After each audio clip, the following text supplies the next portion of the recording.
আজকে মহামান্য প্রধান বিচারপতির বেঞ্চ জানিয়েছে যে গ্রুপ সি এবং গ্রুপ ডি এর কেউ স্কুলে যেতে পারবেন না, কারণ West Bengal board of secondary education তারা একটি অ্যাপ্লিকেশন করেছিল যেহেতু এই সেশন পর্যন্ত যাতে এই যাদের চাকরি বাতিল হয়েছে তাদের কন্টিনিউ করতে দেয়, কিন্তু মহামান্য প্রধান বিচারপতি বেঞ্চ জানিয়েছে যে শুধুমাত্র শিক্ষকরা অর্থাৎ নবম দশম এবং একাদশ দ্বাদশের এখনও পর্যন্ত যারা চিহ্নিত হয়নি টেন্টেড হিসাবে সেই সমস্ত শিক্ষকরা যেতে পারবেন।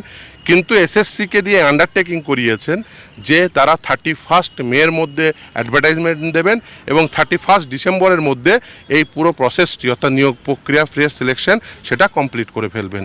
ফলে এই আন্ডারটেকিংয়ের উপর ভিত্তি করে শুধুমাত্র যারা এখনও পর্যন্ত চিহ্নিত হয়নি সেই অচিহ্নিত শিক্ষকদের এখনো পর্যন্ত শুধুমাত্র এই সেশনটা তারা কন্টিনিউ করতে পারবে। সংখ্যাটা কি 19,000 সামথিং?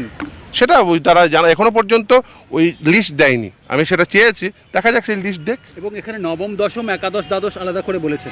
হ্যাঁ অবশ্যই, কারণ দুটো নিয়োগ প্রক্রিয়া ছিল, নবম দশম এবং একাদশ দ্বাদশ দুটো আলাদা আলাদা নিয়োগ প্রক্রিয়া, দুটো আলাদা রুল ছিল।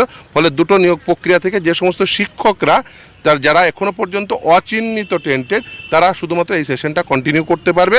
কিন্তু আজকে এসএসসি আন্ডারটেকিং দিয়েছে যে তারা 31 মের মধ্যে অ্যাডভার্টাইজমেন্ট করবেন এবং 31 ডিসেম্বরের মধ্যে এই নিয়োগ প্রক্রিয়াটি কমপ্লিট করবেন। গ্রুপ সি এবং গ্রুপ ডি কে এই বিষয়টার মধ্যে ইনক্লুড না করার কারণটা কি? তার কারণ তার নাম্বারটা হায়ার, যা বলেছেন প্রধান বিচারপতি, তার নাম্বারটি অত্যন্ত হায়ার, সেই জন্য তিনি বলেছেন যে তারা ইনক্লুড হবেন। দুর্নীতির সংখ্যা? হ্যাঁ, দুর্নীতির সংখ্যা অবভিয়াসলি।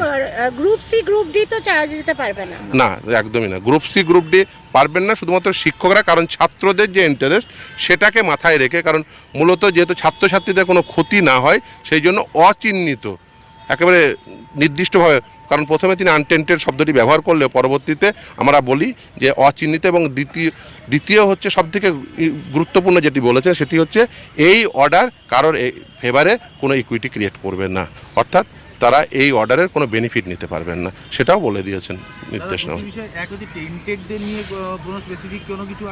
না, অবসরপ্রাপ্ত শিক্ষকদের ব্যবহার করার একটা হ্যাঁ আমরা বলেছিলাম, কিন্তু সেসব এই রায়ের ক্ষেত্রে সেটা বলেননি। যাই হোক, এই রায় যেটা বলেছেন সেটা হচ্ছে যে যারা এখনো পর্যন্ত চিহ্নিত হননি অচিহ্নিত শিক্ষকদের তারা স্কুলে কন্টিনিউ করতে পারবেন এই সেশনটা, এবং 31 মের মধ্যে অ্যাডভার্টাইজমেন্ট করবেন এবং 31 ডিসেম্বরের মধ্যে এই ফ্রেশ সিলেকশন প্রসেস সেটা কমপ্লিট করতে হবে।